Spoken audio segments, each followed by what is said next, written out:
For a better sound quality, it is recommended to change the Webex Smart Audio settings to the music mode. Thank you for your attention.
Good morning, good afternoon, and good evening to participants from around the world.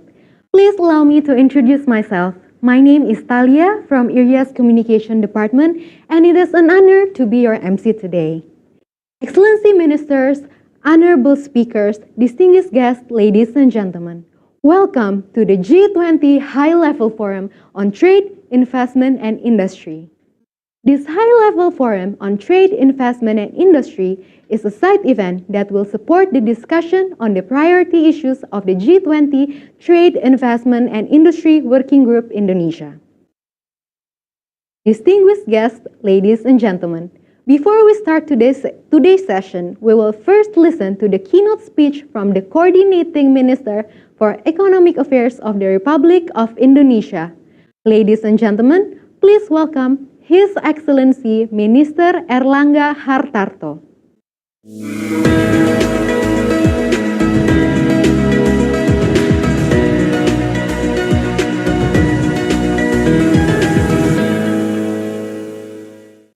Excellency Minister of Trade, Pak Zulkifli Hasan, Minister of Industry, Pak Agus Gumiwang Kartasasmita, Dr. Ngozi Okonjo, Director General of WTA, honorable panelists, ladies and gentlemen.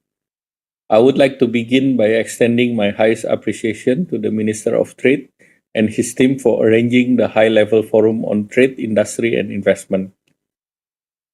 A side event with a significant role to support the work of Trade, Investment, and Industry Working Group. Trade, investment, and industry are essentially the engine of growth. They propel the ability of countries to embark upon stronger and faster recovery from pandemic, with the unprecedented situation in Ukraine that has lasted for 5 months now, in the role of trade supported by investment and industry that is becoming very crucial. The global recovery seems to be strongly interrupted by the implication of Ukraine situation.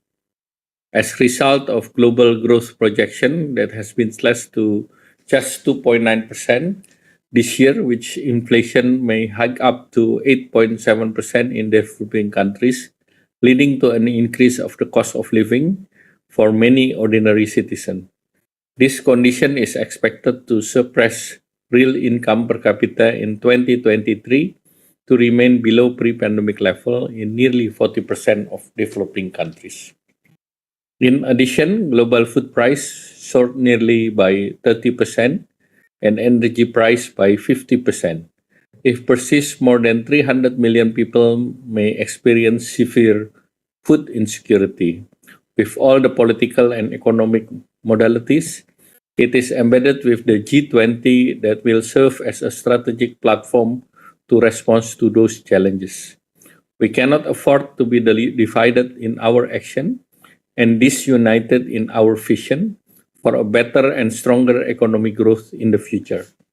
Distinguished colleague, notwithstanding with the global economic condition, as I previously stated, the Indonesia continues to perform remarkably, supported by export, commodity growth, accommodative fiscal policy. Indonesia GDP growth is expected to reach 5.01 by the end of the year.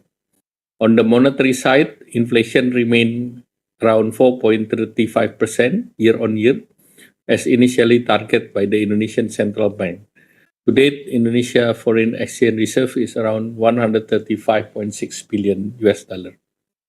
Indonesia trade balance continued to be positive with a surplus of 5.09 billion per June 2022 and export reaching around 26 billion or 21% higher in compared to May last year. Cumulatively, Indonesia export during the first semester this year reached 141 billion or 37% higher than the same period in 2021. Meanwhile, our import had also increased and quite substantially. On the investment side, in Q1, more than 28% of investment commitment were realized with FDI around 147 or 10.22 billion and domestic investment around 9.33 billion, This growth demonstrates the global confidence toward Indonesia and also show that Indonesia is making the right policy during this challenging situation. Indonesia continue to the downstreaming of commodities that high value added, especially in manufacturing product, and increase production in production activities is reflected the expansionary at the manufacturing sectors. Ladies and gentlemen, situation in Ukraine is extraordinary and impacting the global energy supply as well as the global food supply. A number of production input components were interrupted, such as palladium, which Russia supply about 25% of global needs. So it's really the global supply chains was disrupted by current global geopolitical issues. Global value chain disruption can cause the inflation as well as the food and energy crisis. And the global challenge required a global solution. And we believe that multilateral approach that allowing no restriction for the trade, export, and import should be kept according to WTO regulation. In line with the working group agenda as G20 president, Indonesia is impelled to mobilize support from other G20 members in setting the strategic direction toward the confidence of global institutions such as World Trade Organization. It is essential for G20 to pave the way to keep WTO relevant, discussing the trade and economic impact of the geopolitical situation, to maintain the supply chain, and then to implement the inward-looking trade measures and policy, as well as to maintain the availability and affordability of food prices. These are the core issues, and it is very important for recovery of emerging and developing economy. It is timely to examine the industry issue in the trade, industry and investment working group.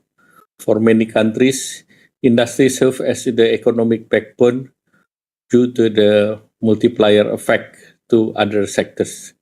For Indonesia, manufacturing sector was able to boost our GDP in 2021, and massive industrial sectors range from automotive, IT, healthcare to creative economy is geared to contributing more than 20% of Indonesia GDP by 2024. The post-pandemic COVID-19 industry play a vital role in recovering economic growth in Indonesia.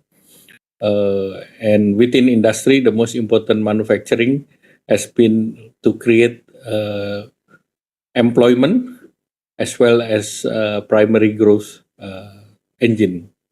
PMI relatively showed expansive, which is mostly above 50. The pandemic accelerated the process of Industry 4.0, adjusting the production mechanism to more digitalized to build more resiliency to further shocks in the value chain. To succeed in the transition, the world should collaborate to ensure the implementation of Industry 4.0.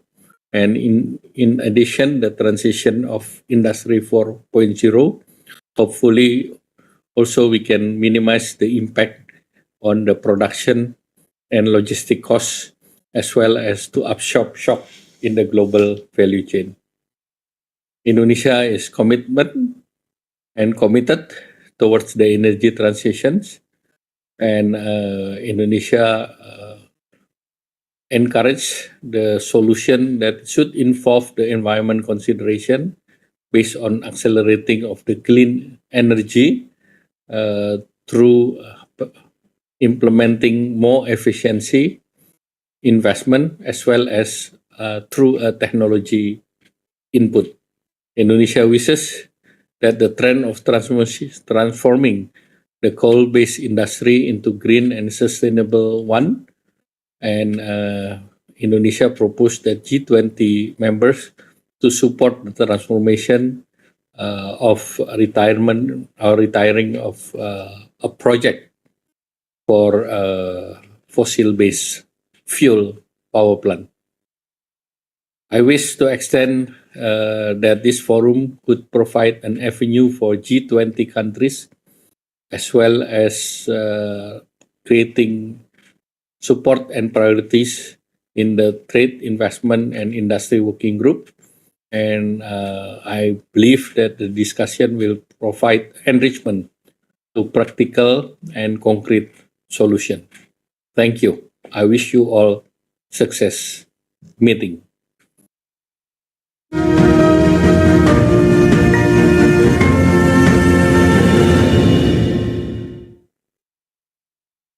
Thank you, Minister Erlangga Hartarto, for sharing your valuable thoughts with us. For the next agenda, we would like to invite the President of the Economic Research Institute for ASEAN and East Asia to deliver his opening remarks. Ladies and gentlemen, please welcome Professor Hidetoshi Nishimura.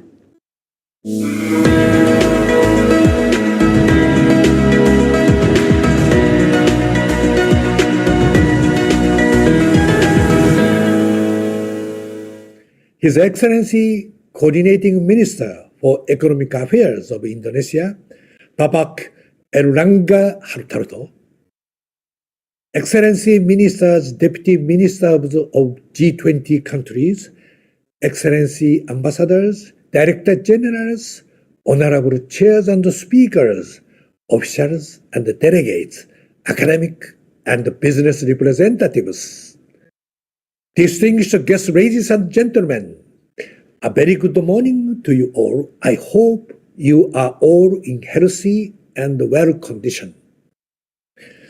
First, as the organizer with the government of Indonesia, the G20 Presidency and the International Economic Association, IEA, it is a great honor and pleasure to welcome you all to the G20 High-Level Forum. The COVID-19 pandemic is a wake-up call for the world to take closely on the real meaning of development. It has hit the world hardest on both the demand and the supply sides.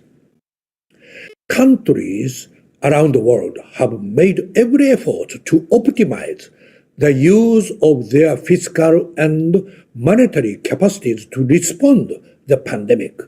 In the private sector, companies tried to adjust to the limited economic situation by adopting technologies to keep the economy running. Digital transformation has been crucial tools in helping businesses to increase their productivity during the pandemic. While now the COVID-19 pandemic seems behind us, the scarring effects on inequality, poverty, and education may remain in the long term. Women, youth, and less educated groups of the population have been disproportionately affected.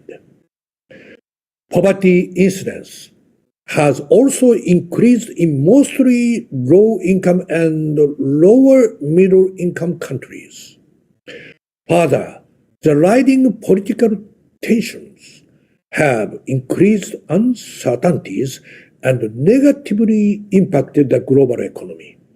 The war in Ukraine has affected global economies through commodity markets, trade, and financial interlinkages. The supply shortage will magnify inflationary pressures through increases in the price of energy, food, and metals. Inflation is expected to remain elevated for much longer, both in advanced and emerging market and developing economies. The fact that now countries particularly low and middle income countries have limited fiscal space, has worsened the inequality and the recovery process. The concerning situations call for global coordination, and the G20 is the most effective platform to deliver necessary reforms and actions to deal with global issues. In December 2021, Indonesia assumed the leadership role of the G20 presidency, with the theme of Recover Together, Recover Stronger. Indonesia's presidency is poised to bring major contributions to global development by charting pathways for an inclusive, sustainable, and prosperous future for all. We believe that the G20 could be an effective multilateral forum to foster a coordinated global response. The Economic Research Institute for ASEAN and East Asia Area and the International Economic Association, IEA, hold an honor to work together with the Indonesian government, G20 presidency, in producing a report entitled New Normal, New Technologies, New Financing, edited by Dr. Lily Yan-in and Professor Danny Roderick. The report sheds light on how the economy runs in the new normal situation of post-pandemic and the importance of resilient global supply chain. During the time businesses are trying to embrace new technologies to expedite the inclusive recovery more efficiently, and the G20 needs to play an important role in supporting digitalization. Finally, the report invites the G20 to show leadership in promoting new ways of financing to sustain the growth. We hope the report could be useful in providing facts and insights to stimulate the discussions in working groups and to contribute to the G20 commitments and deliverables. Thank you for all your dedication to success of Indonesia G20 presidency. We wish you very constructive discussions in the next 2 days. Thank you very much for your attention.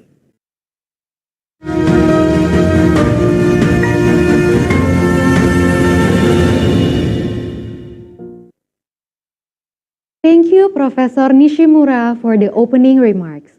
We do hope that G20 could be a forum to foster a coordinated global response. Next, we would like to invite Director General of the World Trade Organization to deliver her remarks. Ladies and gentlemen, please welcome Her Excellency Dr. Ngozi Okonjo-Iweala.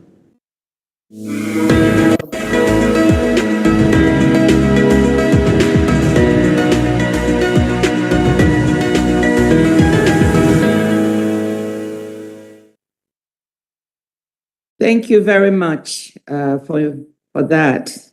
Excellencies, ladies and gentlemen, I want to start by thanking the Indonesian presidency of the G20. First, for inviting me to speak to all of you today, but more importantly, for the consistent emphasis they have placed on the central role of trade in meeting the challenges the world must confront, from economic recovery to the food security crisis.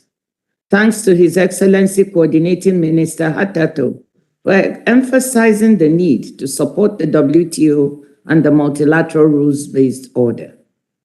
The main subject of my remarks today will be the WTO's successful 12th Ministerial Conference last month, where members collectively accomplished a great deal. I'll talk about what they accomplished there, what it means for people's lives, and for international cooperation amid a fractious geopolitical climate. And I'll talk about the way forward on implementation and the future work at the WTO. But we cannot look at MC12 as we call it, and the road ahead for the WTO in isolation from the current global context. So I want to start there and say a little bit about it. As we all know, the COVID-19 pandemic has set back economic prospects around the world, but with some countries and regions being hit worse than others. Pandemic-related supply chain disruptions, extreme weather, and the war in Ukraine have combined to drive inflation, particularly for food and energy prices, to levels households in many countries have not had to cope with in decades. Each set of shocks has put pressure on expectations for growth and trade. And so while trade has been a positive force in the economic recovery, both as a source of demand and as an enabler of access to COVID-19 vaccines and other medical countermeasures, we have had to revise our forecasts downwards. Back in April, we downgraded our forecast for global merchandise trade growth in 2022 to 3% in volume terms, down from the 4.7% we foresaw last fall. These estimates were based on an estimated 2.8% global GDP growth at market exchange rates. New data for Q1 of 2022 showed that global trade flows decreased in value by 2.3% quarter on quarter and were flat in volume terms. That said, some leading indicators such as export orders have picked up a bit since June, which may point to an ongoing stabilization. Behind these numbers lies a great deal of human suffering. The World Bank estimates that the pandemic, the war, and the surge in food prices will push an additional 75 million people into extreme poverty by the end of this year compared to pre-pandemic projections. The Food and Agriculture Organization and the World Food Programme estimated last month that between conflict and extreme weather, an all-time high of up to 49 million people in 46 countries could be at risk of falling into famine or famine-like conditions, in addition to the millions more joining the ranks of the undernourished. The numbers also conceal a great deal of regional variation. We estimate that between the end of 2019 and the end of this year, 2022, the volume of world merchandise trade will have expanded by roughly 7.5%. Over that period, Asia's merchandise imports will have increased 12% and its exports by nearly 17%. But in contrast, African merchandise imports will have contracted by 6%, while export volumes fall by 1.4%. The ASEAN region has been a strong performer both before and during the pandemic.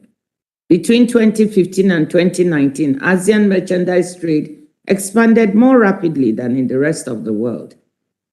Between 2015 and 2019, the value of ASEAN's exports and imports rose by an annual average of 5.1% and 6.0% respectively, compared with 3% in the rest of the world.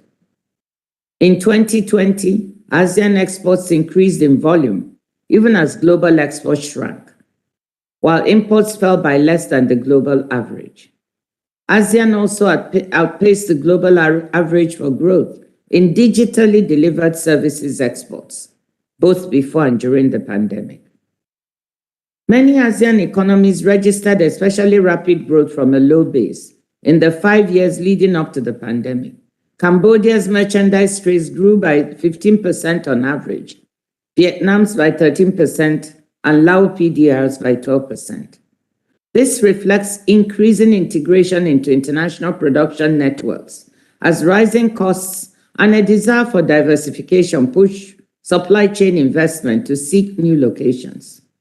A process Justin Yifulin, whom we'll hear from later today, has likened to flying geese. I think of it as re-globalization, a phenomenon we need to extend to other less integrated regions of the global economy to reduce poverty, foster socioeconomic inclusion, and enhance supply resilience in the face of future shocks. A broadly open and predictable global economy, anchored in a strong and effective multilateral trading system, is an essential part of the enabling environment for the re-globalization we need. And that is one reason to welcome the success of our 12th Ministerial Conference, where governments worked across geopolitical fault lines to strengthen the WTO. G20 members know from your own interactions that strategic rivalry is a reality of our times. But it is also clear that if the governments represented at the G20 cannot find ways to work together, the world will be unable to effectively address problems of the global commons, from climate change to pandemic preparedness, all to the detriment of everyone. At MC12, members found ways to work together. I know it was not easy, and it took a lot of political will. But in the end, members were able to transcend tensions and invest in the multilateral trading system, which has underpinned expanding global trade and prosperity since it was created some 75 years ago. At a more granular level, the package of MC12 outcomes, which is now known as the Geneva Package, will make a material difference for people, businesses, and the planet. It will strengthen our collective hand in fighting contemporary crises, from the pandemic to the food crisis and biodiversity loss in our oceans. On pandemic response, ministers reached a compromise on the proposed TRIPS waiver. The outcome will contribute to ongoing efforts to deconcentrate and diversify vaccine manufacturing capacity by expanding production in Asia, Africa, Latin America, and the Caribbean and elsewhere. This promises to make global vaccine supplies more resilient in the future. Members also pledged to keep cross-border trade open and transparent for medical supplies and components, bolstering the response to this pandemic and preparations for the next one. Amid a food security crisis of alarming proportions, WTO members pledged to make trade in food, fertilizer, and other agricultural inputs more predictable. This would help make prices less volatile. In addition, they agreed to exempt World Food Programme humanitarian purchases from export restrictions. World Food Programme Chief David Beasley has said this decision will save the agency time and money and help reach millions of the world's most vulnerable people. The new agreement on fisheries subsidies represents a major step forward in protecting ocean health and the WTO's first agreement to put a primarily environmental objective at its core. Once implemented, a point I'll come back to, the agreement will curb the estimated $22 billion in annual public subsidies that contributes to the depletion of marine resources. The agreement bans subsidies that contribute to illegal, unreported, and unregulated fishing, as well as fishing in the unregulated high seas and in overfished stocks.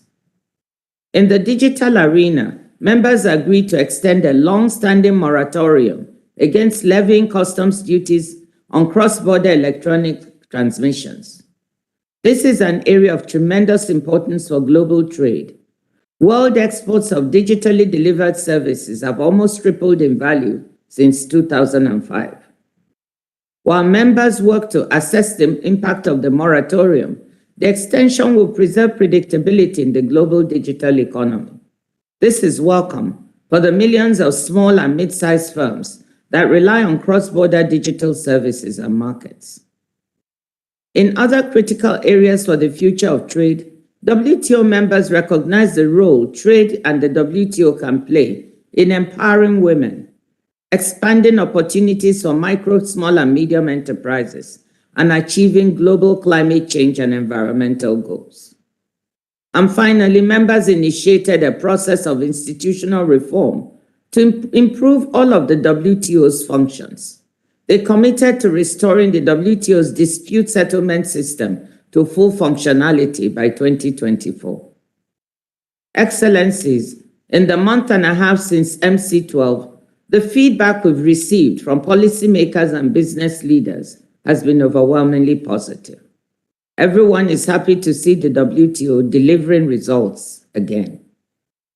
But what I've been saying to all of them, most recently to your finance colleagues earlier this month, is that MC12 is just one step of many that WTO members need to complete. Most immediately, we need to implement the outcomes negotiated at the MC12. I'm urging all governments, and I urge yours at the G20, to deposit the instruments of acceptance to the Fisheries Subsidies Agreement as soon as possible so that it can enter into force within the year. The restraint you have pledged on restricting exports of agricultural and medical products will only be as good as members' actions in this regard. The WTO Secretariat continues its monitoring work in both areas. While pandemic-related trade restrictions on medical products have generally continued to wane, we have seen several new export restrictions affecting food, feed, and fertilizer since late February when the war in Ukraine started. Our monitoring shows that 30 countries have introduced 55 measures prohibiting or restricting exports of food, feed, and fertilizer. 15 of these measures have since been phased out, but 25 countries still have roughly 40 measures still in place. These numbers, albeit high, still compare favorably with the 119 or so export restrictive measures introduced on medical products, including vaccines, during the most acute stages of the pandemic. We are working very hard to ensure that our members remove as many of these restrictive measures as possible. Nevertheless, we still run the risk of making food price spikes worse if we continue on this path, as we saw in previous crises. The WTO has been part of the UN Secretary General's Crisis Response Group, working to move more trapped grain out of Ukraine. It was heartening to see news of a deal reached by the Secretary General and the team last week, but it will only start putting serious downward pressure on prices once Ukrainian grain actually begins to reach world markets. Turning back to the WTO, we need serious solutions-oriented engagement on agriculture, as well as on the second wave of fisheries subsidies negotiations, to enhance the new agreement's rules to further discipline support overcapacity and overfishing. We need to conclude the second wave of negotiations on the TRIPS waiver compromise so that it can cover therapeutics and diagnostics. And even though MC12 demonstrated that the multilateral instrument can deliver, we still need to examine and improve the functioning of all three of the WTO's core functions: negotiations, monitoring and transparency, and dispute settlement. We also need to advance in key areas such as digital trade, investment facilitation, and leveraging trade for socioeconomic inclusion, as well as getting trade to be a solution to net zero carbon emissions. In some excellencies, MC12 delivered a package of outcomes unprecedented in the 2 decades of the WTO, the 2 past decades of the WTO. But we cannot afford to sit on our laurels. The people we're here to serve need us to implement those outcomes and move forward in other areas. To borrow the words of the poet Robert Frost, we have kept many promises, but we still have miles to go. And we must, as we did at MC12, find ways to travel those miles together. Thank you. And I wish you all a successful meeting.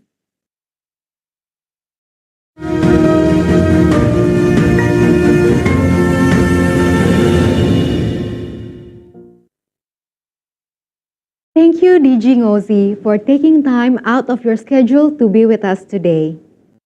Distinguished guests, ladies and gentlemen, now we are moving on to the next agenda of the day, the Minister Session. For this session, please welcome our moderator, Ms. Rahma Alia.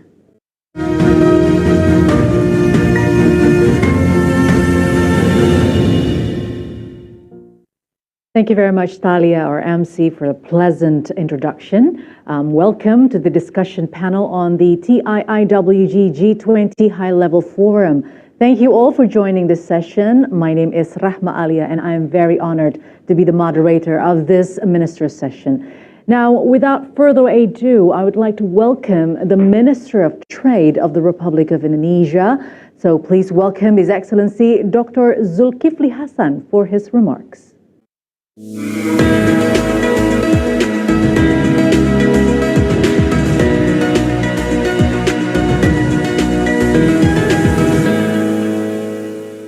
Assalamualaikum warahmatullahi wabarakatuh. Salam sejahtera untuk kita semua. Saya menyambut baik pelaksanaan High Level Forum on Trade, Investment and Industry sebagai bagian dari kegiatan pendukung kelompok kerja perdagangan, investasi, dan industri G20. Saya sampaikan apresiasi sebesar-besarnya kepada para menteri negara-negara sahabat, perwakilan dunia usaha, akademisi, atas kesediaannya untuk berpartisipasi pada forum ini. Hadirin yang saya hormati, pemulihan ekonomi masih belum merata, belum mencukupi, dan masih rentan. Pertumbuhan perdagangan dunia ikut terdampak dan diprediksi hanya tumbuh kurang dari 3% tahun 2022 dibandingkan tahun lalu yang tumbuh lebih dari 6%. Saat ini kita tengah menghadapi krisis multidimensi, krisis pangan, krisis energi, krisis keuangan sudah mulai melanda beberapa negara. Kondisi ekonomi global semakin tertekan dengan situasi geopolitik yang menyebabkan terganggunya rantai pasokan global sehingga kenaikan harga semakin tidak terkendali. Pada saat yang sama, kita juga perlu mengatasi tantangan lingkungan untuk memastikan pembangunan yang kita lakukan dapat berkelanjutan dan inklusif sehingga dapat dinikmati oleh generasi mendatang. Adapun negara berkembang menjadi kelompok negara yang paling merasakan dampak negatif dari situasi ini. Para menteri, pembicara yang saya hormati, tantangan global memerlukan solusi yang juga bersifat global. Untuk itu, dampak pandemi hanya dapat diatasi jika kita mampu berkolaborasi, bekerja sama. Di sisi lain, pandemi telah menyebabkan jutaan orang jatuh dalam kemiskinan. Untuk itu, pencapaian tujuan pembangunan berkelanjutan menjadi semakin relevan dalam membawa kemakmuran dan kesejahteraan bagi kita semua. Oleh karenanya, kita harus menunjukkan bahwa sinergi sektor perdagangan, investasi, industri dapat menjadi penggerak utama dalam mencapai pertumbuhan ekonomi yang tangguh dan berkelanjutan. G20 memiliki tanggung jawab yang besar dalam mendorong pemulihan ekonomi secara kolektif yang tangguh, inklusif, dan berkelanjutan. G20 harus menunjukkan kepemimpinan dalam memperkuat keterkaitan antara kebijakan perdagangan, investasi, industri dalam mendukung pencapaian Sustainable Development Goals. Hadirin yang saya hormati,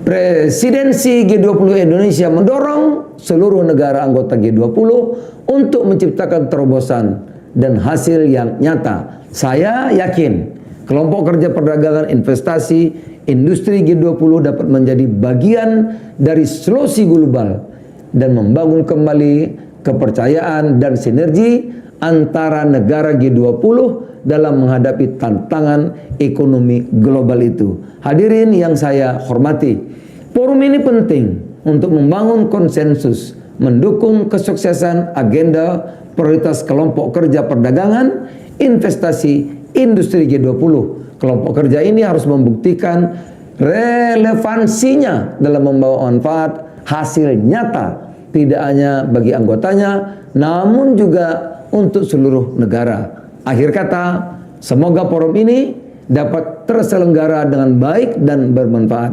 Selamat berdiskusi. Terima kasih. Assalamualaikum warahmatullahi wabarakatuh.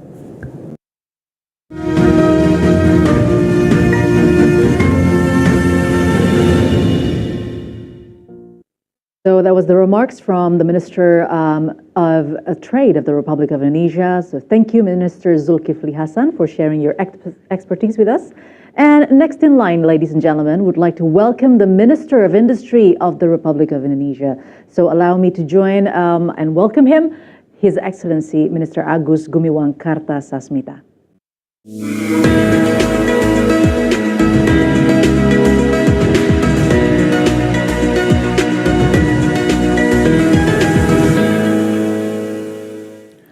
Assalamualaikum warahmatullahi wabarakatuh.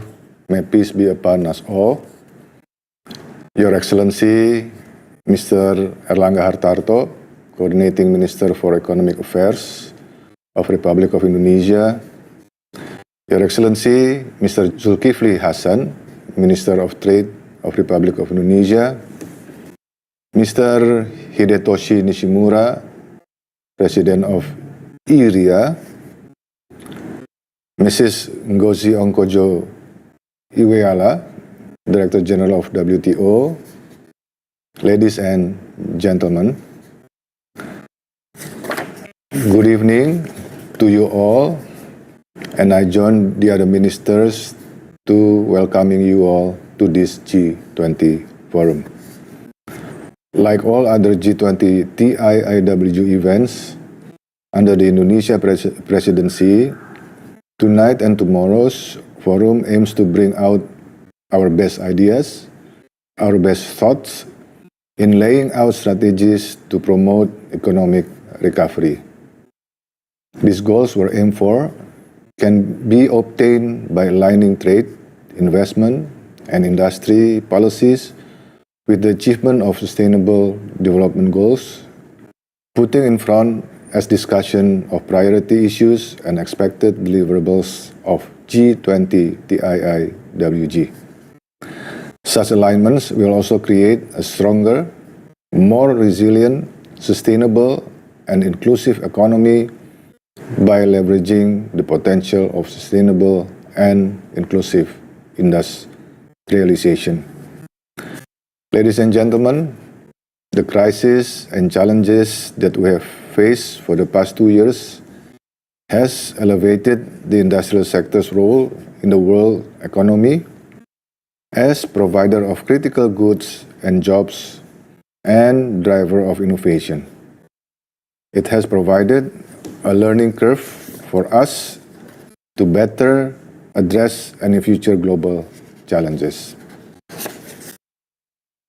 The challenges we face has been met by various innovation in digital technologies for industries.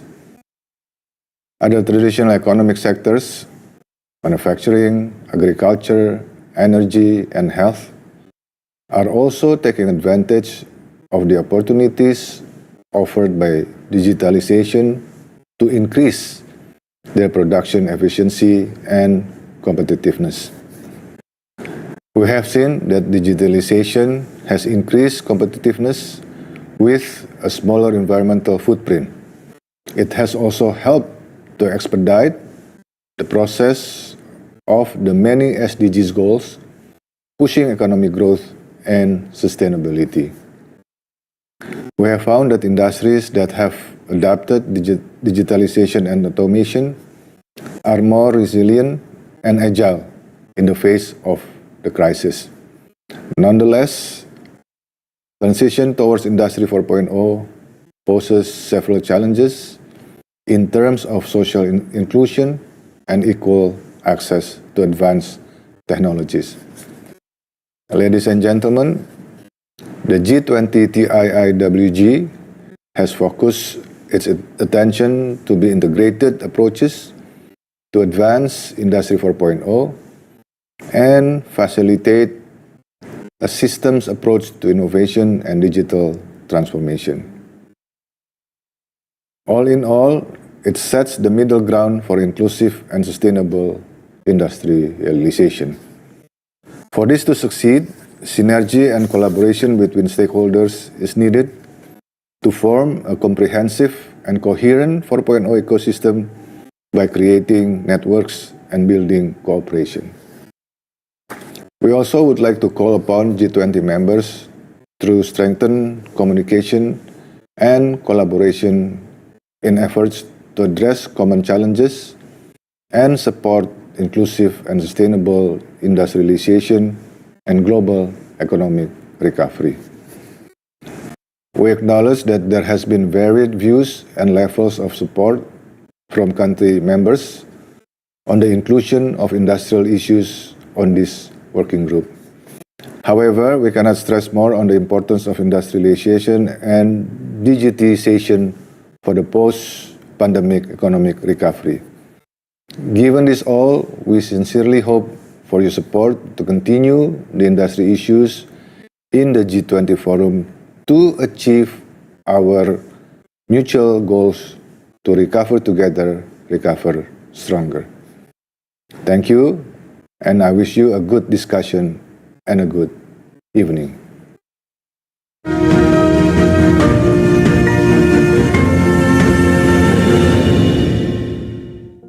Thank you very much, Minister Agus Gumiwang Kartasasmita, the Minister of Industry of the Republic of Indonesia, for the insight. And as this group is trying to align the three, the trade, investment, as well as industry, we heard from the two, the trade and industry. And now, the last but not least, we would like to hear from the investment part. So therefore, would like to welcome the Deputy Minister of Investment Cooperation from the Ministry of Investment of the Republic of Indonesia. Please welcome Mr. Riyatno.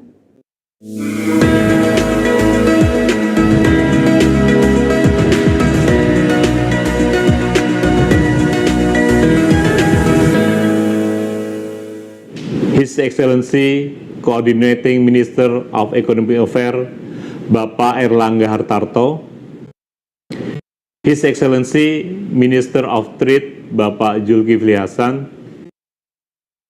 His Excellency Minister of Industry, Bapak Agus Gumiwang Kartasasmita, General Director of World Trade Organization, Mrs. Ngozi Okonjo-Iweala, President of Economic Research Institute for ASEAN, Mr. Hidetoshi Nishimura, distinguished delegate of G20 members and invited countries, ladies and gentlemen, it is a privilege for me to be able to speak in a such distinguished event, just as this high-level forum on trade, investment, and industry. In the midst of a global uncertainty caused by the COVID-19 pandemic, the presence of this forum is a monument to the consistency of all of us in igniting the spirit to collaborate in order to achieve global economic recovery. I also witnessed the atmosphere of collaboration during the second meeting of the G20 Trade, Investment and Industry Working Group in Solo, which involved delegations from G20 member nations, invited countries, and international organizations. The commitment to collaborate showed by the fact that none of the delegates walked out throughout the session. In the midst of distinct perspectives, all delegates agreed that we need to support sustainable investment that are not only friendly to the environment but also friendly to the people prosperity.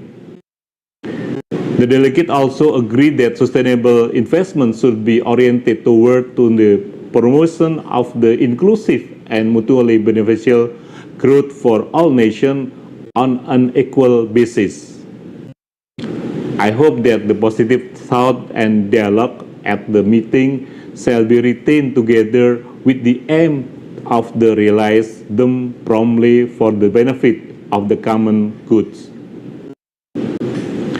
In order to follow up the result of our last meeting in Solo, the Indonesian presidency, with the help from the G20 members, will compose a policy inventory or toolkit to promote mutually beneficial sustainable investment, particularly in renewable energy.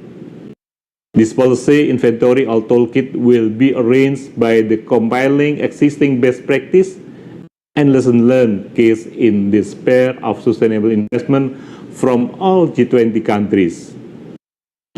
The policy inventory or toolkit is expected to be a deliverable that can be agreed upon and adopted by member countries so that recover stronger, recover together is not only a tagline, but also something which can be fully implemented.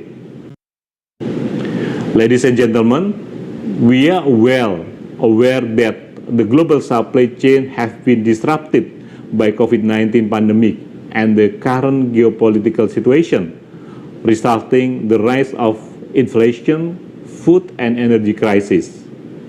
Those G20 countries need to corroborate their role in achieving fair, prosperous, inclusive and sustainable global development. Nevertheless, with regard to the investment, there are several challenges, but we must address together now. First, inequity of green energy investment flow in developed and developing countries. The investment trend to the green energy is still inequivalent.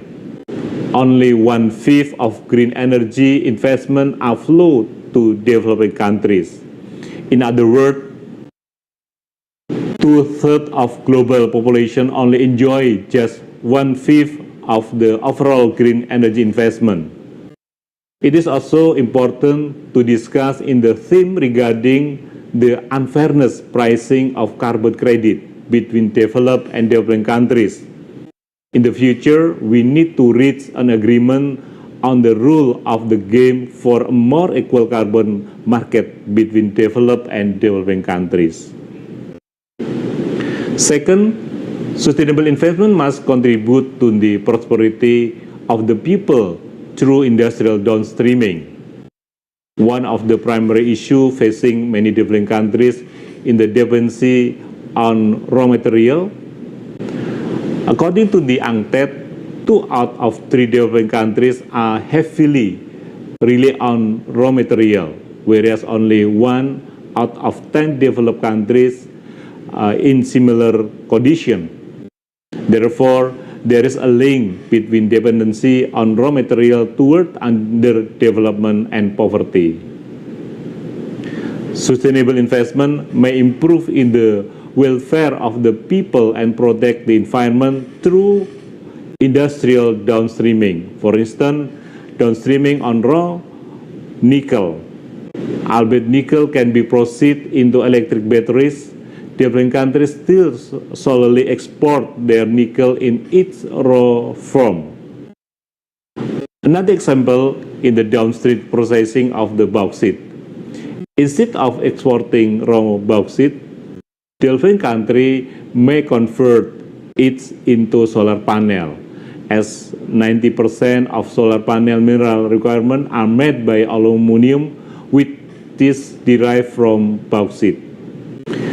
Third, anticipation toward the future investment trend, which shall not only have physical dimension, but also digital ones.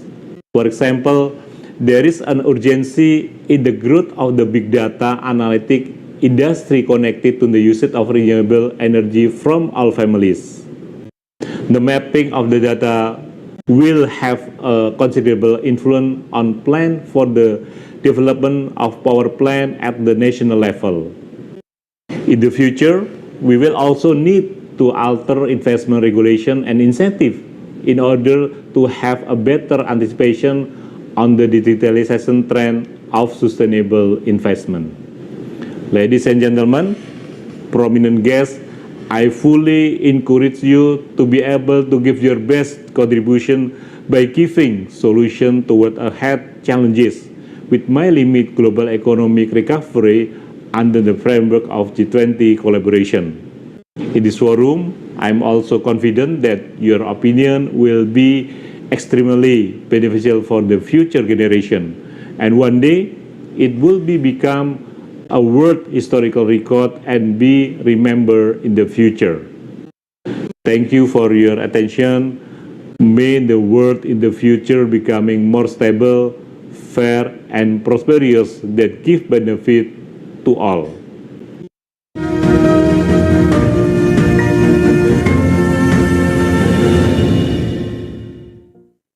Thank Thank you, Mr. Riyadno, for the speech. Now, distinguished guests, ladies and gentlemen, we're moving on to our next agenda of the day.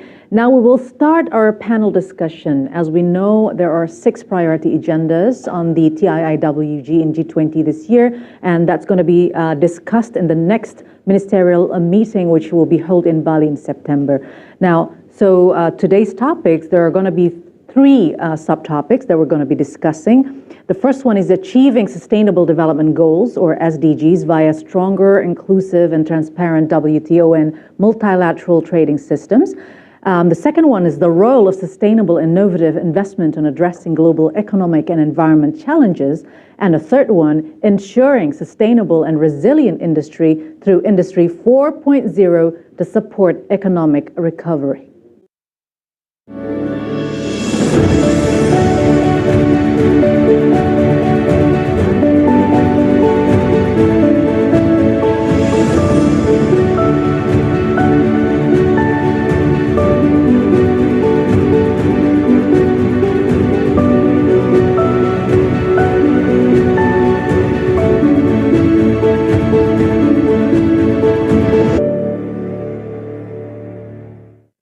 Before we start, allow me to say hello and extend a warm welcome to all of our honorable speakers today.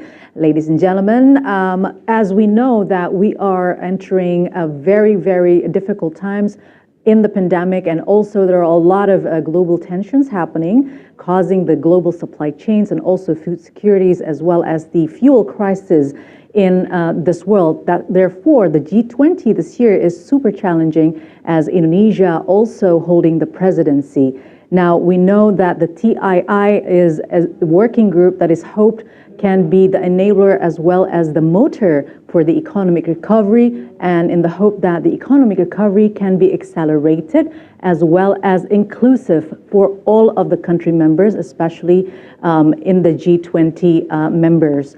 Now, we will talk about the key priority agendas, and these priority agendas will be discussed in the 3rd meeting of the TIIWG, and also that's going to be a ministerial meeting in Bali in September. We want to know how are the countries around G20 members can actually address as well as sustain the efforts to together to face the global challenges, as well as we know we sort of like very confident after the pandemic, the 2 years pandemic, that we're trying to enter the endemic and all the economy sectors can be better, but unfortunately things have changed quite rapidly just in a few months back from before and until today. All right, now, ladies and gentlemen, before we start the discussion, let us welcome our panelists.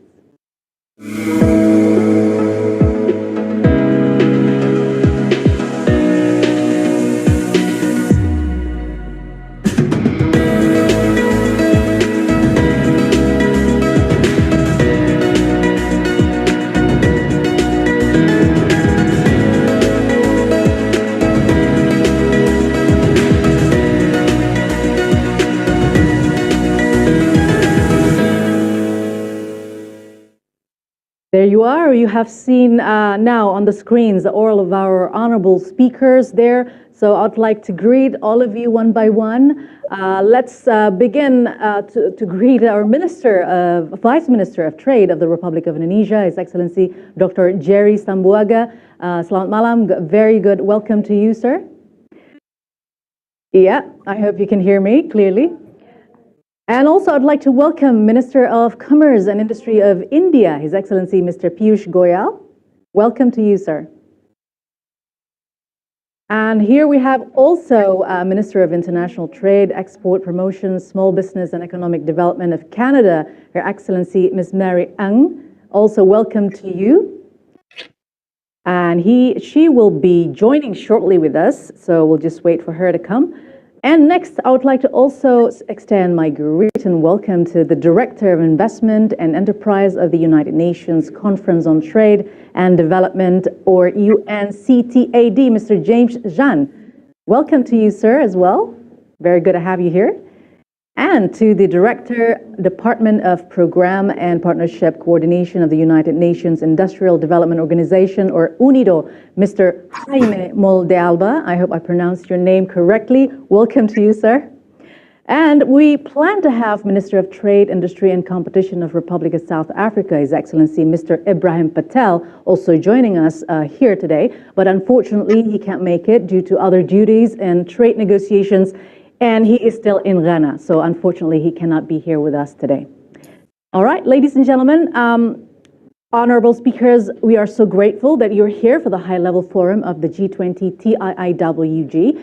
Now, on this opportunity, we would like to discuss 6 priority issues of the TIIWG G20 this year, in the hope that the exchange of information today and also what comes out of this discussion can be valuable inputs to be brought to the 3rd and ministerial level meeting of TII in Bali, September 19th to 23rd, 2022. And we do also hope that you will all attend that meeting.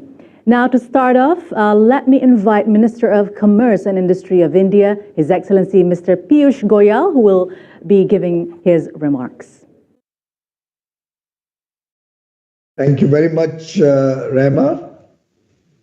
Excellencies, other panelists from UNCTAD and UNIDO, delegates and representatives from G20 countries, distinguished ladies and gentlemen.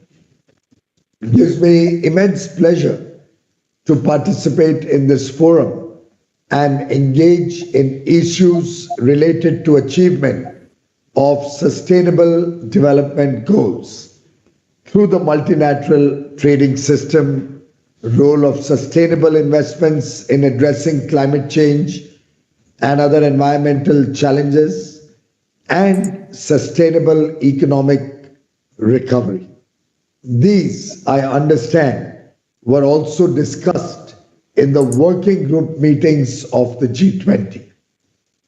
Friends, the COVID-19 pandemic has brought to fore the focus on the role of the WTO in building back a stronger and more inclusive global economy.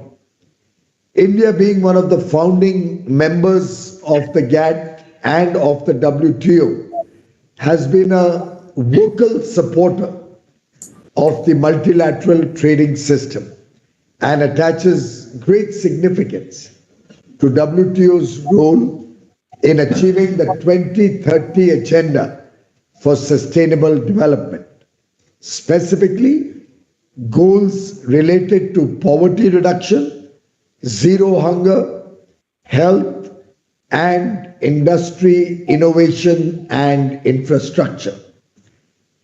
India is determined to achieve our SDGs by 2030 and is moving ahead with a comprehensive agenda of several initiatives and programs. The common thread of these programs is articulated in our Honorable Prime Minister Shri Narendra Modi's words, and I quote, "Sabka Saath, Sabka Vikas, Sabka Vishwas, or Sabka Prayas," which would essentially mean development for all with the support of every citizen, earning the trust of every individual, and with the collective efforts of all the citizens of India. In this regard, I would like to mention 2 specific issues. Firstly, the G20 must articulate its support in finding solutions to the issue of public stockholding for food security purposes. It was only due to our public procurement and distribution system that India was able to provide essential requirements of food grains for about 800 million deserving people during the pandemic. This needs to find more resonance across multilateral forums like the G20 if we have to substantially achieve the Sustainable Development Goals. Secondly, MC12 has created a historic opportunity by deciding to provide a framework under the TRIPS agreement for accelerating production and supply of COVID-19 vaccines.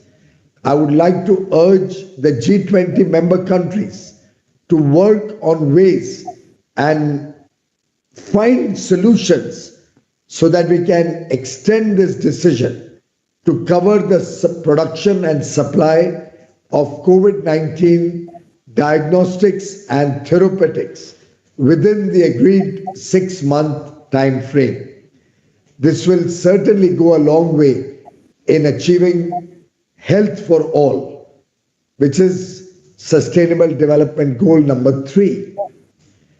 To address the twin challenges of economic growth and climate change, particularly moving towards climate resilience, our Honorable Prime Minister, Mr. Modi, has launched the LIFE program, LIFE standing for Lifestyle for Environment.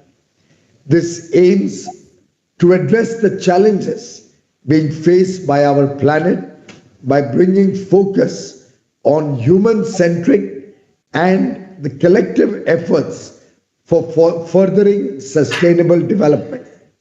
This mantra plans to create and nurture a global network of individuals, which we say pro-planet people, the P3 program, and all such people who will have a shared commitment to adopt and promote environmentally friendly lifestyles. At this forum, I would reiterate that India is probably the only large economy which is on its way to deliver in letter and spirit on our commitments made during COP21 in Paris. I would also like to offer India's complete support to the developing countries and would reiterate that mobilizing low-cost, long-tenure financing for climate action should be our collective priority at the G20. The UNFCCC has estimated that we will require anywhere between $6 to $11 trillion by 2030 to achieve the same. We must focus on mechanisms to mobilize these resources, both public and private. Secondly, we should also focus on mechanisms for collaboration in research and development and transfer of technology if we have to achieve the goal of climate resiliency. I would strongly urge member countries to not only provide political guidance, but also develop an action plan to achieve the same. I would like to highlight the increasing importance of the digital economy and the services sector, both in economic growth and sustainable development. We must work together to strengthen cooperation in areas of bridging the digital divide, skilling of human resources, and technological transfers. I strongly believe that the MSME sector in this regard deserves special consideration and support. I congratulate the Indonesian presidency for their excellent hospitality during meetings of the first and second Trade and Investment Working Group. India fully supports the Indonesian presidency, and I personally urge and look forward to achieving the shared understanding of all the G20 members on these extremely important global issues during our forthcoming meeting at Bali. Thank you very much, friends. Thank you very much, Mr. Pius Goyal, for the remarks. He highlighted a lot of things, and thank you also for highlighting the green economy, because now the economic leaders are not only talking about money, but also talking about the greener planet. All right, now I'd like to also welcome, I've got notified from the committee that the Minister of International Trade, Export, Promotion, Small Business and Economic Development of Canada, Her Excellency Ms. Mary Ng, is already here joining us. So welcome to you, Madam. There you are. And also, unfortunately, Mr. Piyush Goyal cannot be joining us until the end of the event. So I would like to say goodbye to you and thank you so much for speaking with us here on the occasion. Thank you, Mr. Piyush Goyal.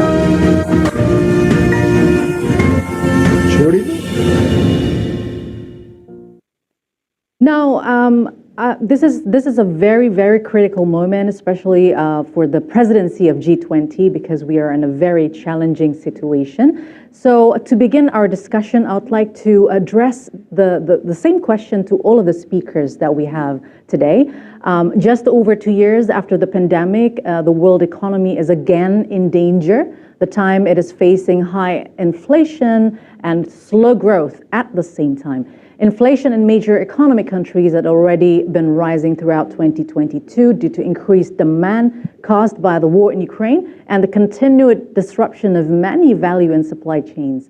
Now, meanwhile, according to the latest data from ADB, global growth is expected to slow sharply from 5.7% in 2021 to 2.9% this year. So reducing the risk of this stagflation will require targeted and impactful measures by policymakers across the world, including you. So perhaps I would like to start from Indonesia, Mr. Jerry Sambuaga. What do you think the policymakers should focus to address this problem that we are facing right now?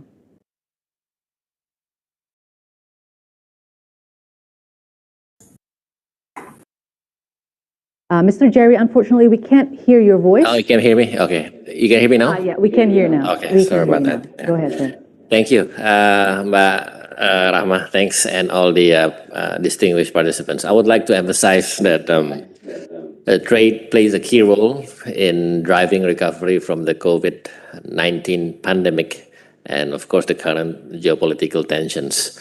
After the first shock of COVID-19, trade has recovered faster than GDP. The global trading system has been a source of flexibility, diversification, and strength during the pandemic. It also helps countries cope by facilitating access to critical medical supplies, food, and consumer goods, and supporting their economic recovery.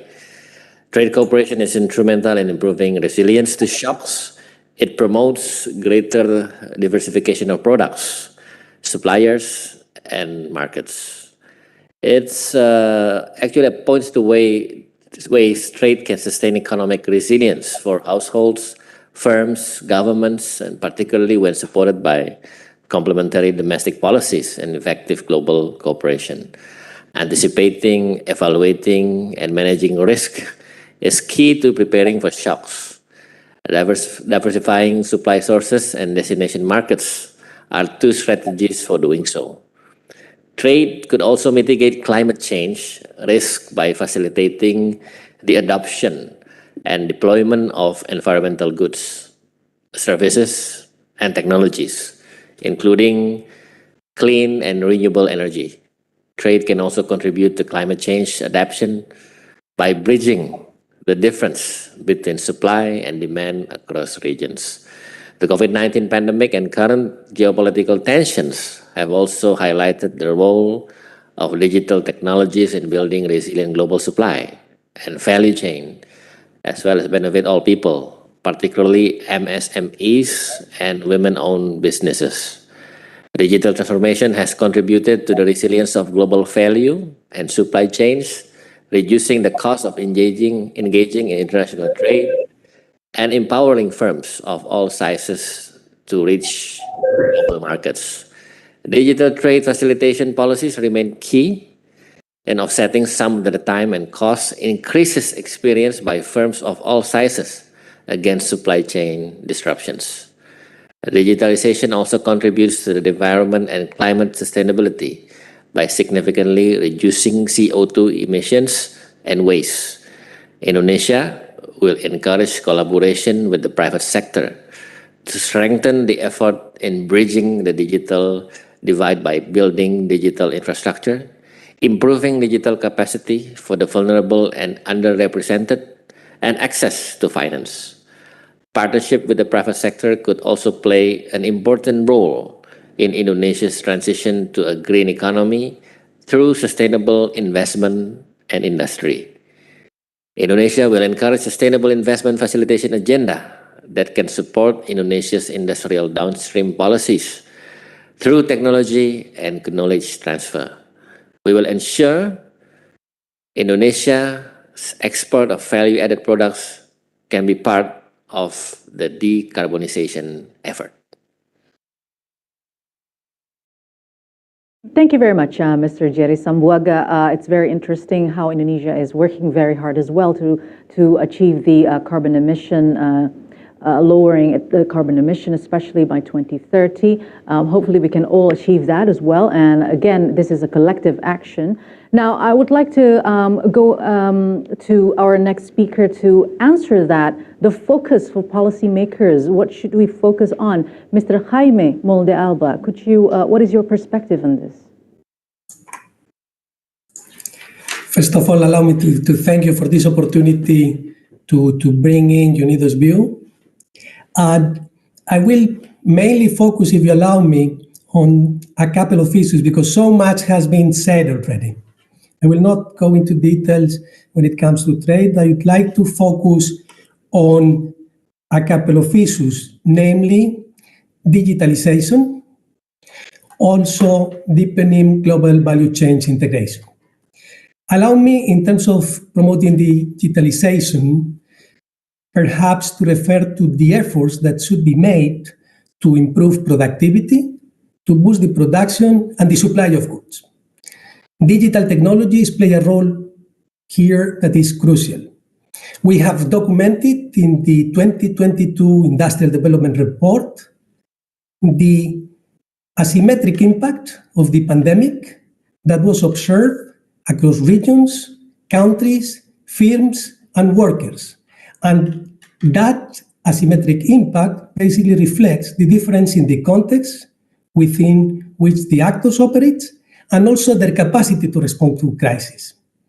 These include differences both in the pre-existing structural factors of socioeconomic resilience, as well as the type of responses implemented by firms of government. And we have heard about some of them already this afternoon. A key element is the strong industrial capabilities, which, according to our analysis, have mitigated substantially the impact of COVID-19. For instance, the shortage of critical supplies and goods that fuel the global inflation on economic activity and firm performance. While the pandemic helped to accelerate the digital transformation, many sectors, including the public sector, are still lagging in some countries, and concerns about the future effects of automations and employment still persist. I would like to very briefly touch upon the importance of easing global shipment.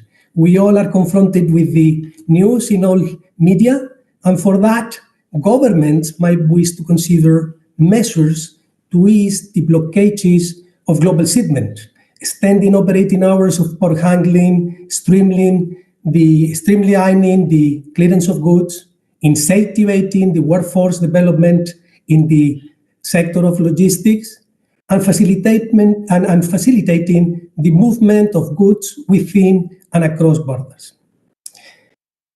The next point I would like to highlight with regard to your question is the importance of deepening the global value chain integrations. In the past few years, as a response to increasing frequency of severe shocks like the one of COVID-19 and also of geopolitical tensions, countries have taken a much more conservative stance to localize demand and supply chains. And as a result, we can see cost inflation and increasing market prices of goods. While this might enhance the resilience of the economy to some extent, the cost of production, I'm talking about industrial production, might not be longer the optimal in most of the cases. And the last point I'd like to make in this first intervention relates to, once more, digital technologies and how they can be instrumental to boost productivity, particularly in a world that we are living today with constraints in the supply side, which are characterized, no matter in which region or even sector, by persistent labor shortages. In that respect, this kind of productivity boosting digital technologies, coupled with higher wages for workers, would go a long way towards improving the balance between the supply of demand and demand that was highlighted before as a bottleneck. And for that, I'd like perhaps to refer to a couple of examples, like artificial intelligence-based tools that can perform a wide variety of functions, from screening luggage more efficiently at airports to analyzing medical imaging to detect cancers. And beyond digital technologies, regulatory regimes could be streamlined and improved in order to reduce supply-side bottlenecks. Thank you. Thank you very much, Mr. Alba, for your perspective as well, because not only countries, but also global institutions need to also work hand in hand in this case. Now, I would like to give the opportunity to Ms. Mary Ng to answer my question, the same question. Please go ahead. But before that, go ahead also with the remarks that you will be delivering to all of our audiences here. Okay. Hello, everybody. Good morning, good evening, good afternoon, depending on where colleagues might be around the world, among our G20 colleagues. Bonjour tous. Let me begin, though, by thanking the Indonesian presidency for this wonderful opportunity to speak. I want to first congratulate, of course, my trade minister counterpart in Minister Hassan on his appointment as the Minister of Trade for the Republic of Indonesia, and I certainly look forward to collaborating with you to build on our strong forward momentum on trade that our two countries have fostered. It's also been terrific to be here with their excellencies, as well as the many who are joining us today. But in particular, I want to acknowledge the two ministers, in Minister Lahadalia, as well as Minister Agus Kumawang Karta Sasmita, for their leadership as well in hosting today's forum, as well as the minister who kicked us off. Canada remains a steadfast partner in our commitment with Indonesia, and today's forum is a real example of that. It was terrific to see my colleague in Minister Goyal, who spoke just a little bit earlier, here on this panel as well. And of course, what I want to talk about, of course, are the key issues that are really pivotal to advancing WTO, as well as the sustainable economic recovery that we are all facing. I also want to extend a warm welcome. It was wonderful to hear the WTO DG and Dr. Ngozi, who of course joins us on a historic, successful MC12, and I want to thank her for her leadership and congratulations again on that work. And I think our work now together, all of us, have to turn into implementing the outcomes that we all agreed to at the ministerial conference, and to really make the agreements into reality. And I think this is why the G20's work is just so crucial. Coming out of a successful ministerial, we committed there to a groundbreaking package that is aiming to strengthen the rules-based, inclusive, and transparent multilateral trading system with the WTO at its core. We collectively committed to making the WTO work through putting in reforms to improve and ensure that the WTO is properly functioning, and to make trade more inclusive and transparent. And these include by working on the challenges with respect to the dispute settlement system and those related to the appellate body. Canada, as the chair of the Ottawa Group, we're pleased to have played a leadership role in WTO reform, and I want to say that Canada will continue with this work. We've also collectively taken sustainability of our oceans seriously by conducting or concluding a more than 20-year-long negotiation on fisheries, ensuring greater sustainability through our first environmental agreement at the WTO, and putting into our trade agenda on track with our sustainable development goals. We've also given the WTO the ability to respond to future pandemics and to provide a tool that could tackle the current food insecurity crisis. We should be proud of the hard work we did together and what we accomplished, as we've shown the world that the work at the WTO can indeed work for everyone. And our conversation today as part of the G20's trade ministers, as well as that in September, needs to build on the spaces that allow us to really put these agreements into action. And Canada is committed to this, and it's a great honor for me to be chairing the Ottawa Group on WTO reform, which has been diligently working to advance an inclusive vision for our future, a vision of a reformed multilateral trading system, a WTO that is grounded in rules, in transparency, and it's truly accessible to all. I hope that we can all coalesce around a vision, a reform that seeks greater inclusion for groups and economies that are underrepresented in global trade. Rarely has it been more obvious why rules matter than at this time right now in global affairs. We all know that when the rule of law is undermined, it creates instability and can threaten the very foundations of multilateralism. We are witnessing such an impact from Russia's illegal invasion of Ukraine, the effects which are being felt particularly by developing countries experiencing record levels of food insecurity as a result. And we cannot be proponents of international cooperation while ignoring the disruption to the rules-based international order from Russia's unjustifiable and illegal invasion of Ukraine. Canada won't ignore or minimize this threat. However, we remain committed to working with the Indonesian G20 presidency to make sure that the lawlessness of one G20 member does not prevent the rest of us from moving forward constructively. The outcomes of the WTO's 12th Ministerial Conference in June showed us that constructive work at the multilateral level is possible to tackle modern-day issues. We now have a clear path forward. For example, to advance the sustainability of fisheries in line with SDG 14.6. The pandemic has also demonstrated that multilateral cooperation and global value chains are powerful tools for addressing the needs of our citizens. G20 ministers showed leadership in developing an action plan at the height of the pandemic that helped ensure global trade supported our crisis response. We saw a dramatic increase in the flow of life-saving vaccines and medical equipment and health products to where they were needed. Now, persistent inequities remain, but the road forward must involve greater collaboration and not less. It must involve more respect for global rules, not less. The Indonesian presidency is asking for us to focus on the role of trade and investment to support a global pandemic recovery that is sustainable and inclusive. And Indonesia can count on Canada as an ally in this work. But what does this mean for G20 ministers responsible for trade and investment? It means we must find ways to improve the transparency of trade and investment measures. We must develop guidelines on sustainable policies and collaborate in sharing best practices.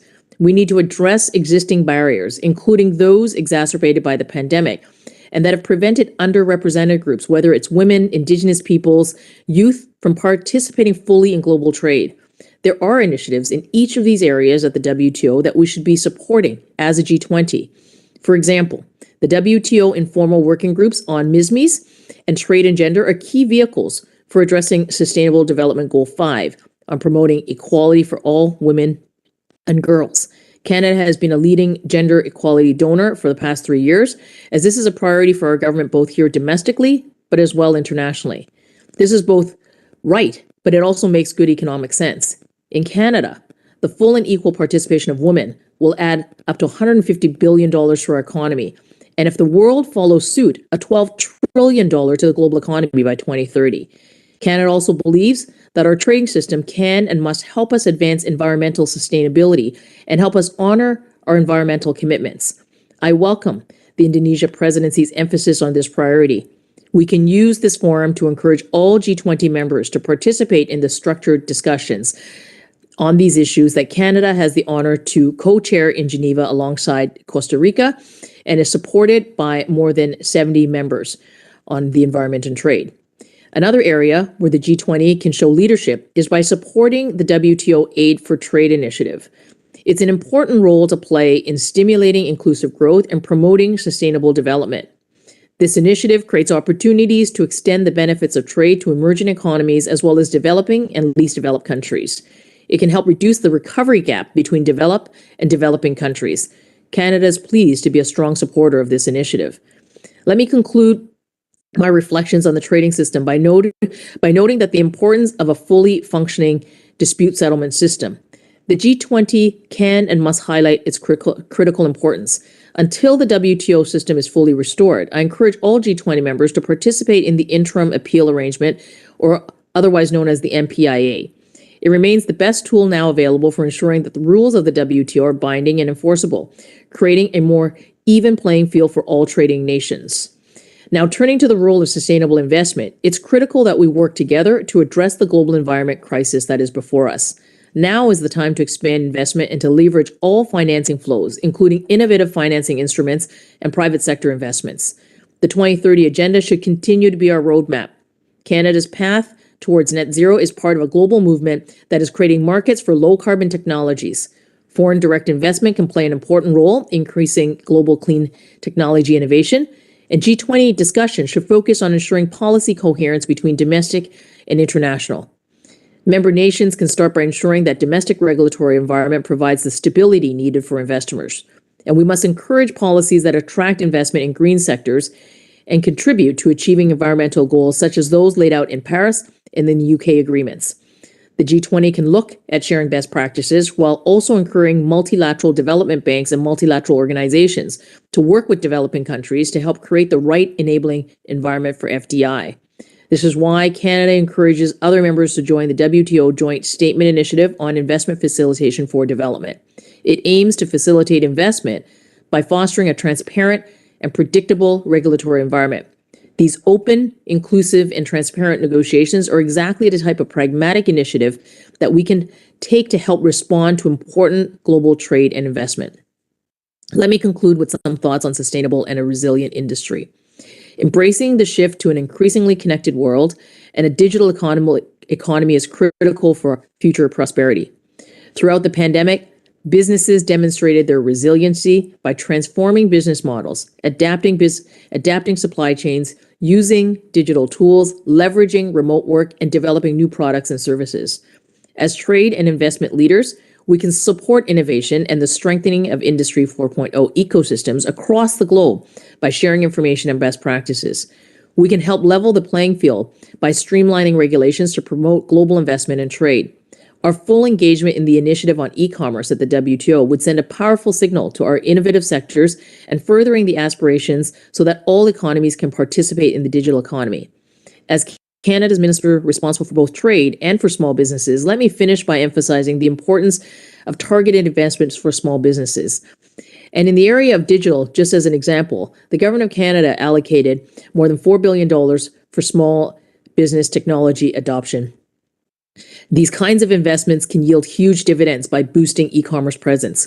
Colleagues, in closing, I look forward to working with all of you over the next couple of months to identify the synergies and the solutions and the innovative ideas, laying out a foundation towards MC12 and certainly towards a successful G20. Thank you so much for that.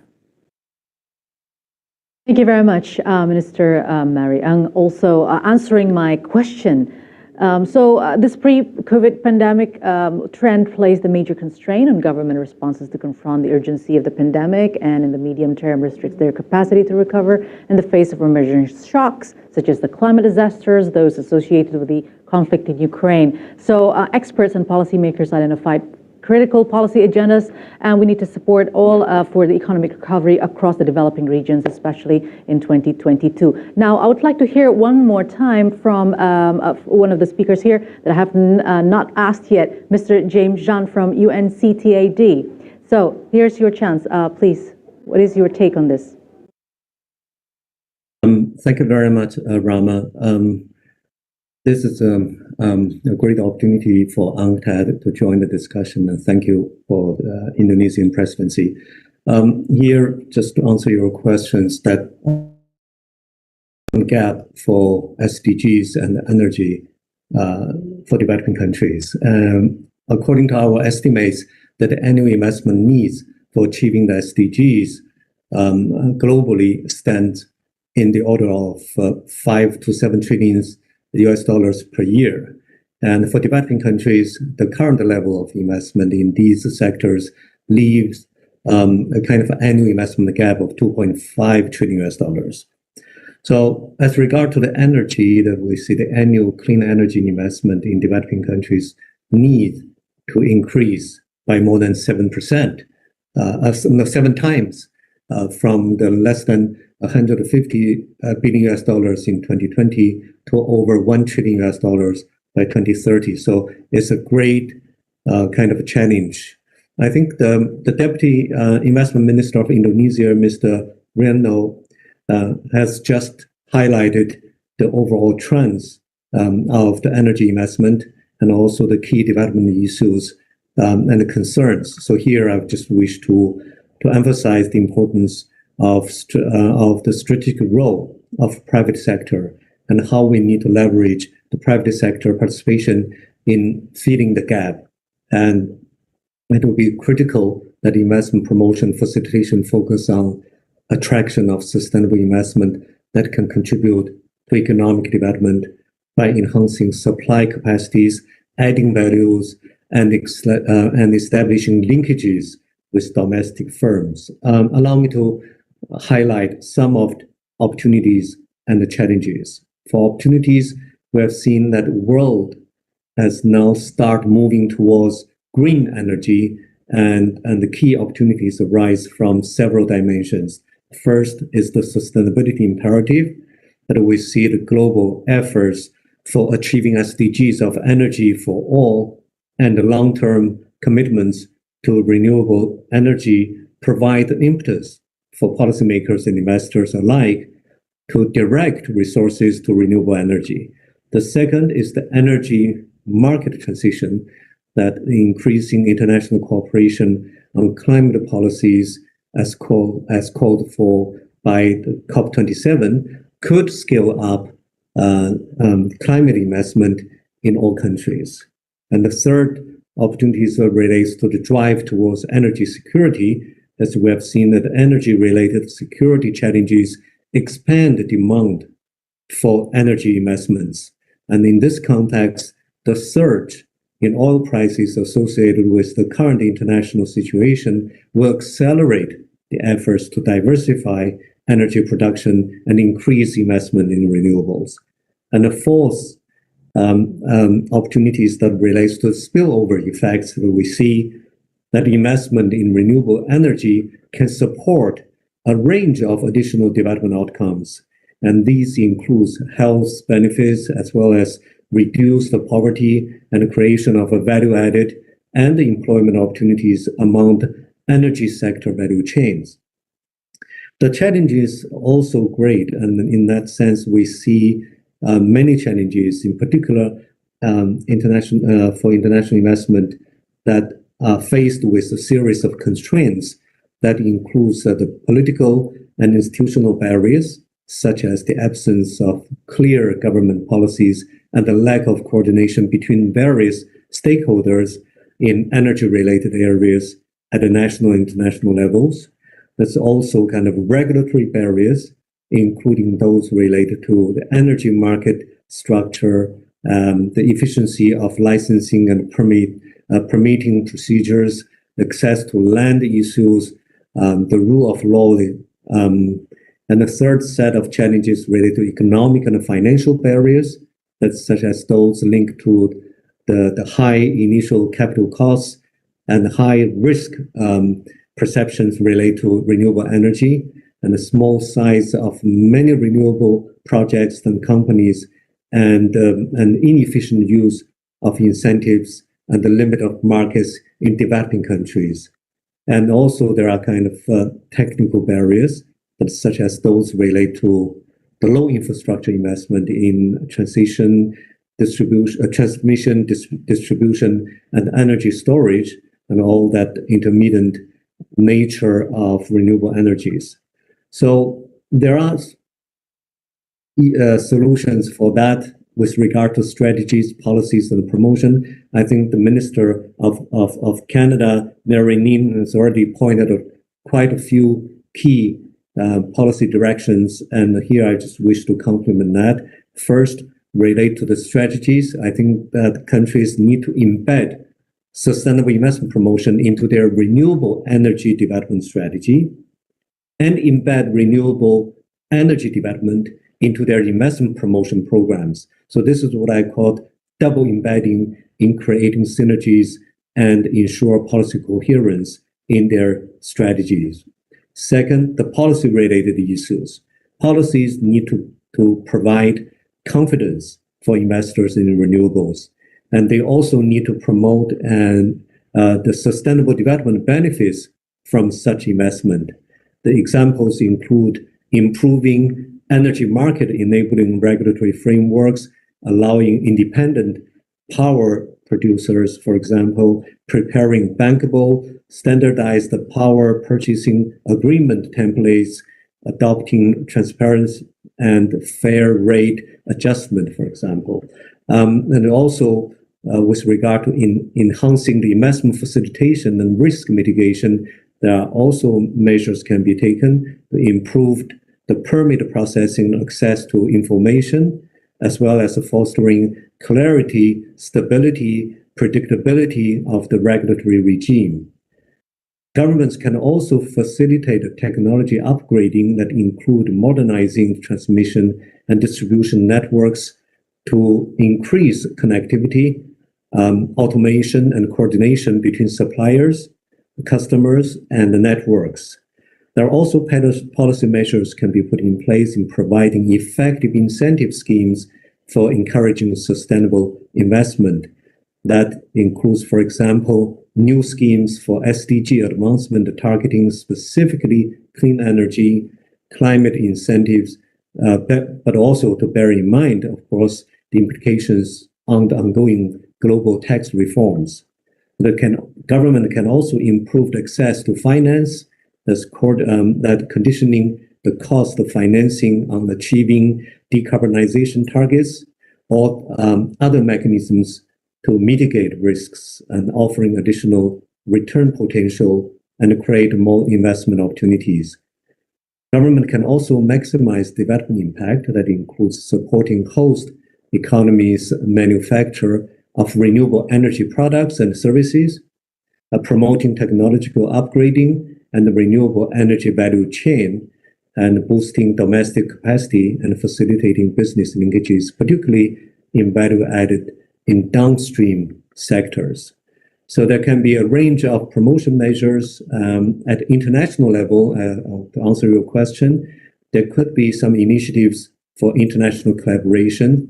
So that complements national efforts, and that can be at bilateral, regional, and the multilateral level. That includes, for example, investment facilitation instruments such as information hubs, networking events, and other support services that aim at promoting concrete pipelines of bankable renewable energy projects, and outward investment promotion schemes that can be the collaboration between outward investment promotion and inward investment promotion, such as investment guarantees, as well as financial and fiscal support.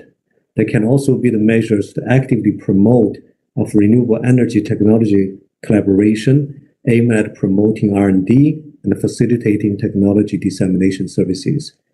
And the last important point is related to the capacity building for developing countries to share the policy practices and experience among G20 members that benefit G20 members, but also beyond that.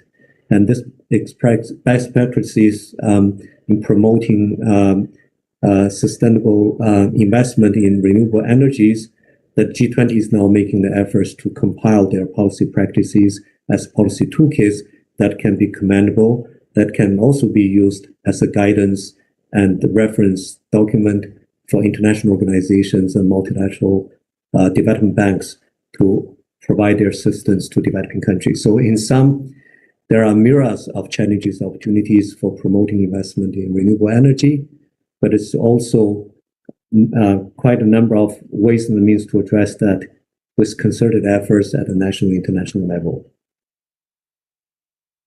All right, thank you very much, Mr. James Zhang, also giving us a lot of inputs as well and recommendations towards the green or renewable energy. It's not something that is easy, but we have to go to that, and also making sure that one country needs to have the ESG going on to make sure that we can phase out from fossil fuels to renewable energy. So thank you so much, Mr. Zhang. Now I'd like to have a more honing into discussion to a specific question to each of our speaker. Now I'd like to go first the opportunity to Mr. Jerry Sambuaga, the Vice Minister of Trade of Indonesia. So Vice Minister Jerry, this is a basic question confronting the international trade community. It is how the trust in the global rules-based trading system can be restored and reinforced. How could Indonesia's G20 presidency, particularly on trade, investment, and industry working group, address the deficit of trust in the multilateral trading system? Yes, thank you. So basically the pandemic and war in Ukraine have justifiably added to questions about economic interdependence. It has driven up already high world market prices for food and energy, squeezing household budgets and threatening a severe food crisis. These developments have led many to conclude that global trade and multilateralism, two pillars of the WTO, are more threats than opportunities. The talk is now about decoupling and fragmentation of the multilateral trading system into 2 or 3 trading blocks. And the multilateral trading system is a global public good developed over 77 years ago and nurtured over time. It has helped lift over 1 billion people out of poverty.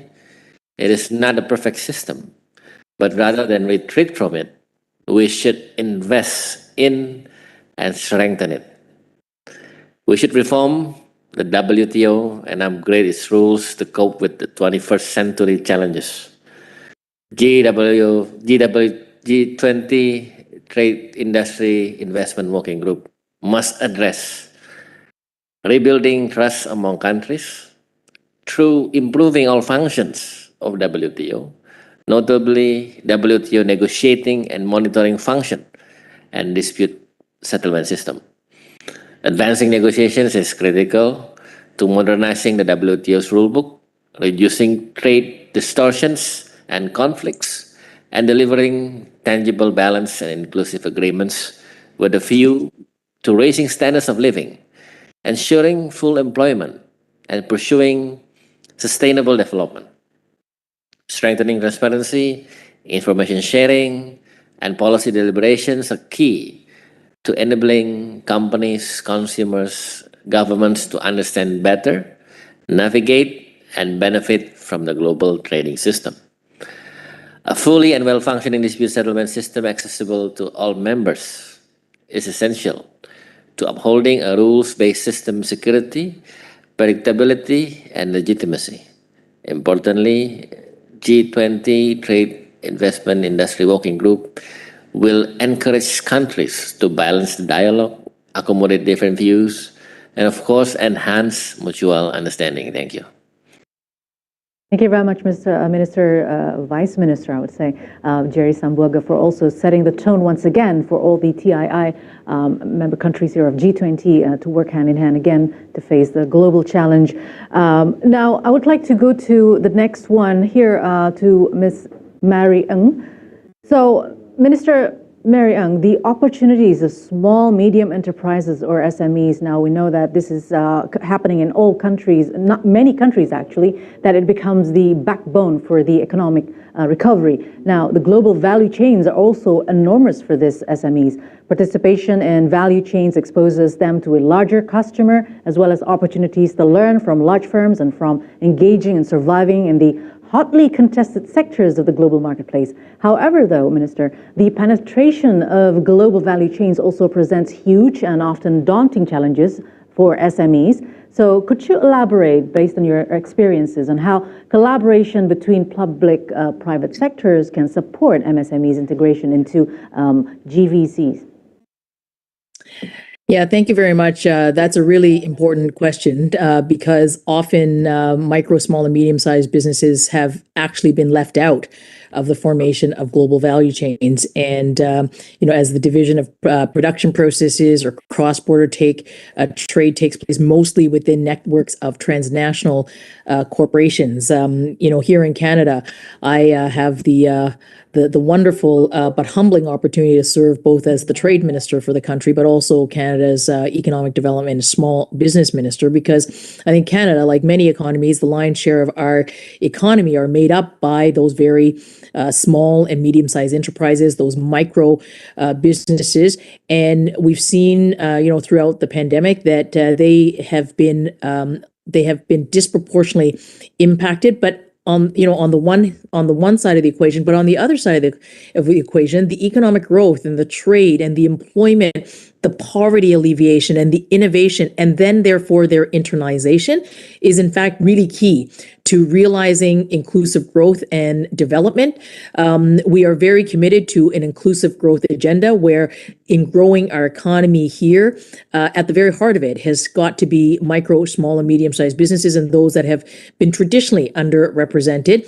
And these pathways to a greater economic participation for our underrepresented groups is essential. And to produce those innovative and nimble approaches that are obstacles for trade is what we spend a lot of time here in Canada working on. And from the public sector perspective, we continue to sort of push for open and an increasingly integrated set of markets that will allow these enterprises to more significantly participate in global trade. So helping to clarify rules and to facilitate easy and navigable rules for their increased participation is really important. It's important to our competitiveness, but it's important to global competitiveness. I mean, if we're able to internationalize and promote the internalization of MSMEs and integrate them into global value chains, this would be terrific. And we've got, and at the very heart of this, it's being able to address the barriers to trade and to investment that disproportionately impact MSMEs in comparison to their larger business colleagues. One of the best ways I think we can help MSMEs enjoy a more trade facilitating environment is to support the implementation of the WTO Trade Facilitation Agreement, and I encourage members to do that. Another great tool is the positive outcome of the Joint Statement Initiative on Services Domestic Regulations. We see many micro and small and medium-sized businesses in this realm. This plurilateral work has helped us achieve meaningful but I think timely outcomes for MSMEs. And from a Canadian perspective, our free trade agreements have also helped to further both reduce tariffs, but also wide-ranging non-tariff benefits and barriers. This is around eliminating barriers in many sectors and aspects for trade. For Canadian SMEs, these FTAs mean removing technical barriers that might otherwise prevent them from succeeding in their target markets. We look at ensuring that small and medium-sized businesses are actually reflected in our free trade agreements. We typically advance a two-pronged approach when we're negotiating FTAs. We try to advance a standalone chapter on SMEs, and also at the same time mainstreaming SME issues by including SME-related provisions throughout our agreements.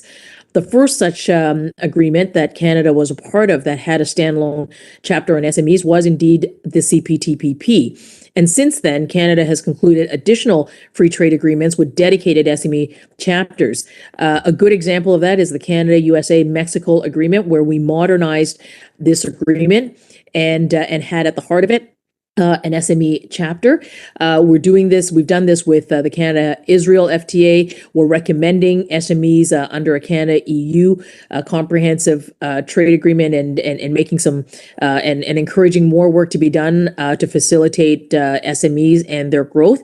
And on a very practical level, if I draw your attention to the Canada, US, Mexico one, the SME committee convened for the very first time, bringing together SME, a dialogue between all three countries, which really provide an opportunity for all three countries to share their views on a range of matters that affect SMEs under this agreement. And most recently, bringing together a Women in Trade Summit among the three countries. And really here it's to take advantage of what we negotiate in our agreements on the one hand, but making practical use of them by putting at the very core those small and medium-sized businesses, but those that also have a focus on women and on others that have been underrepresented in very, very practical ways to help them get access to the tools that will help them enter into markets, and then create an environment that allows them to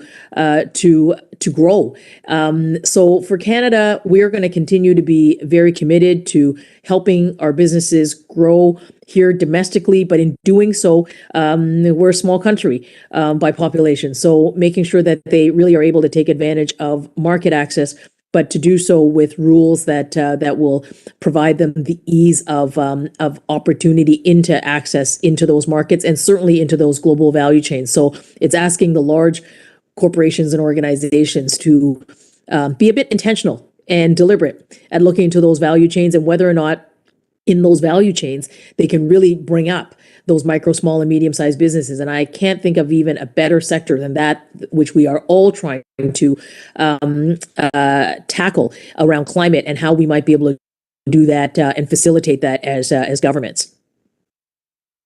All right, Minister Mary Ang, thank you so much for your insights regarding the MSMEs, and it will be very dynamic and probably quite challenging as well to make sure that that can be internationalized as a global system as well as the trading system for SMEs all around, especially the G20 member countries.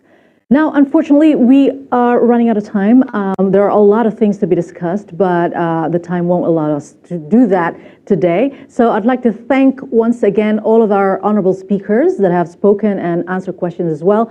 To Dr. Jerry Sambuaga, thank you so much. Ms. Mary Ng, Mr. Ibrahim Patel, he didn't really speak actually because he had other job. And also Mr. James Jean and Mr. Jaime Molde Alba, thank you so much once again. And hopefully what we talked today could enrich the TIIWG ministerial meeting in September 19th to 23rd in Bali 2022. And in this opportunity, Indonesia is also inviting you all to come to Bali during those dates. Thank you so much. And now I'll hand over the stage again back to our MC, Talia.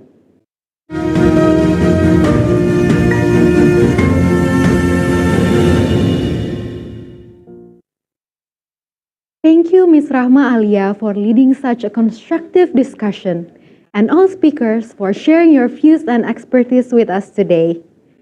Distinguished guests, ladies and gentlemen, we have reached the end of the first day of G20 High-Level Forum on Trade, Investment and Industry. As for tomorrow, the conference will start at 9 a.m. Jakarta time. We will have 3 more sessions which will be talking about economic recovery, new normal, digital transformation, new technologies, and energy transition, new financing. On behalf of G20 High-Level Forum and the organizing committee, we would like to thank all participants for attending the first day of G20 High-Level Forum on Trade, Investment and Industry. It has been a wonderful and productive day. Thank you and see you tomorrow.